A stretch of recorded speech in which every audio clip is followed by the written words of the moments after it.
What's up? Welcome to Foul Line and Field Goal. I'm your host, Peter Parker, and today we're going to be talking about the Cincinnati Bengals and the most surprising teams to go 2-0. So let's talk about the Cincinnati Bengals. Currently 0-2. They're 0-2 in division play. They're 0-2, obviously, in their conference, and their playoff aspirations are kind of going up in smoke a little bit. It's not impossible for them to make the playoffs, but as it stands right now, they are probably not going to win their division because they've lost two divisional games. They lost to the Browns week 1. They lost to the Ravens just last week. So divisional title hopes are pretty much gone. And it looks like they're probably going to be chasing a wild card spot. I will say that for all intents and purposes, because of the two divisional losses, obviously these are conference losses too, it really puts them behind the 8 ball, even in terms of a wild card spot. So the odds of them making the playoffs at all is pretty slim. They're going to be chasing teams like the Jets. They're going to be chasing teams like the Steelers, who are also in their division. They're just going to, they're just behind. And it sucks, and I hate it for them.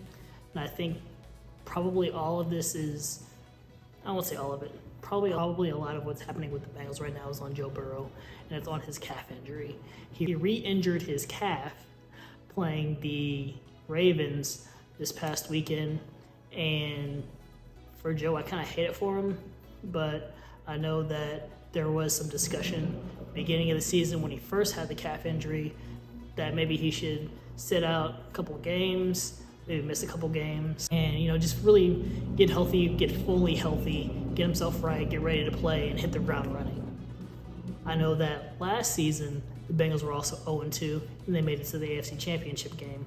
The difference here is that instead of being 0-2 and them not having any sort of divisional games that they lost, it allowed them to get back into the playoff conversation because the standings and statistically speaking, they weren't as far behind as they are this season. This season, they're very far behind. The divisional games are like, it's almost like he lost 2 games. It's just crazy when you think about it, but it's almost like they count double at this point.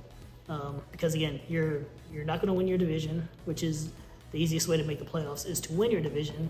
And in terms of standings, in terms of getting into the wild card, conference play plays a big deal in that. And obviously, if you're not winning your division, you've lost to 2 divisional opponents, you've lost 2 conference games, which means that in terms of overall your conference, you're not in a very good potential place to make up ground there either. So it really sucks for the Cincinnati Bengals. I know me personally, I kind of had them high. I had them winning their division. That's probably not going to be happening this year.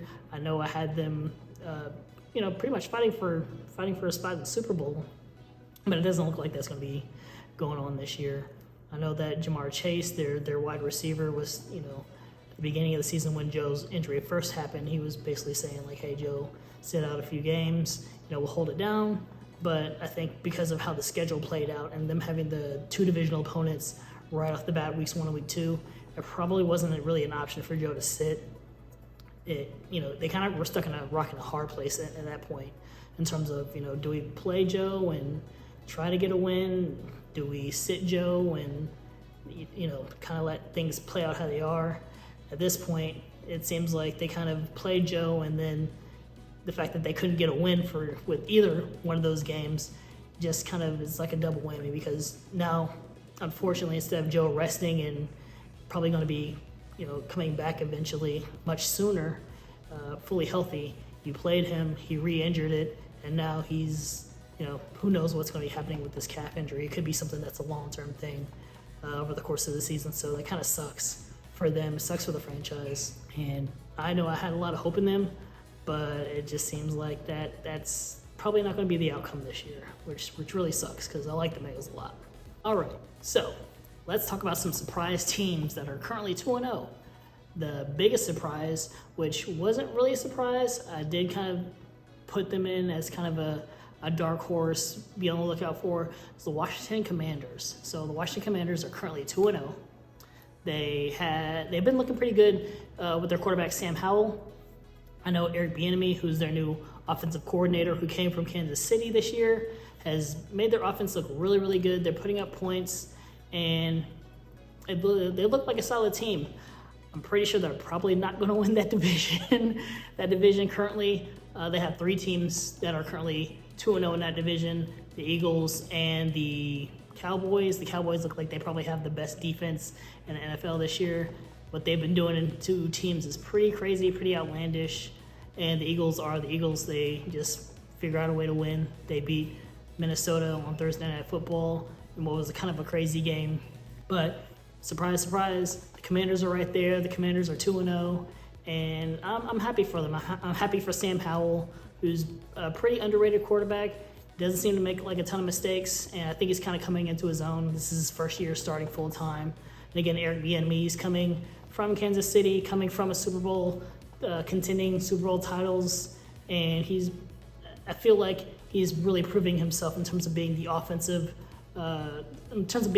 genius that a lot of people say wasn't him. A lot of people say that, Andy Reid was probably the guy running the show, but I think Eric Bieniemy is showing that he had a lot to do with Kansas City's success last year and the years before that, and really developing Patrick Mahomes and just that offense in general. So really, really happy for them, really happy for the Commanders.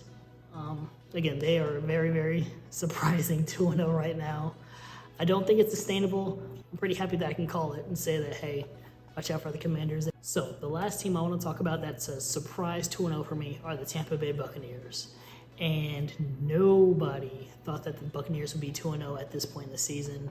They had Tom Brady retire, who left a kind of a void at quarterback for them. And in that void, they put in Baker Mayfield. And Baker Mayfield is, at this point, I'd say Baker Mayfield's a journeyman. At first, he was his number 1 overall pick with the Cleveland Browns, and then the Browns traded him to the Carolina Panthers, and then the Carolina Panthers traded him to the Los Angeles Rams, and now he has signed with Tampa Bay Buccaneers.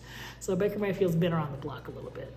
And for a former number 1 overall pick, that's quite a journey, but he hasn't really been consistent with high-level play. He hasn't really done what I think a lot of people would expect of a number 1 overall pick in terms of just production. So the fact that he's got Tampa Bay 2-0 right now is pretty crazy, and definitely out of the blue, definitely one of the most surprising teams that are currently undefeated on the NFL season right now. And I want to give him a lot of props. I also want to shout out Mike Evans, who currently, I guess, is in a contract dispute with the Tampa Bay Buccaneers. They need to pay him because I feel like Mike Evans is probably going to be, he's going to have a little say in terms of being a Hall of Fame wide receiver one day. He's got so many 1,000-yard receiving seasons to his name, to his credit, and currently him and Baker Mayfield are hooking up, and they look really, really good. They looked really, really good last Sunday, and so them kind of having that team where they are right now, again, a very, very big surprise. And in that division, you've got 2 other teams that are also 2-0 with the New Orleans Saints, who beat the Carolina Panthers on Monday Night Football. And you've got the Atlanta Falcons, who are also 2-0. So if the Tampa Bay Buccaneers are trying to make the playoffs, they're in a pretty good spot. Who's to say? I know that there are a lot of teams that are currently undefeated right now in the NFC. You've got 3 in the NFC East, you got 3 in the NFC South.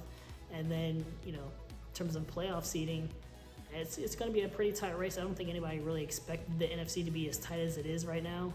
But here we are, and you got, again, some surprise teams, but you've also got some AFC teams that are looking not how we expected them to look, specifically, again, with the Bengals. So it's kind of funny how the season's playing out right now, and I think it's going to be a little bit of a shakeup in terms of who makes the playoffs this year. And I want to know what you guys think. Who is your most surprising team that's undefeated right now? Is it the Commanders? Is it the Tampa Buccaneers? Let me know in the comments below. And thank you guys for watching. Make sure you like and subscribe if you like what I'm saying. If you make sure to like and subscribe if you guys like the content. This has been Foul Line and Field Goal.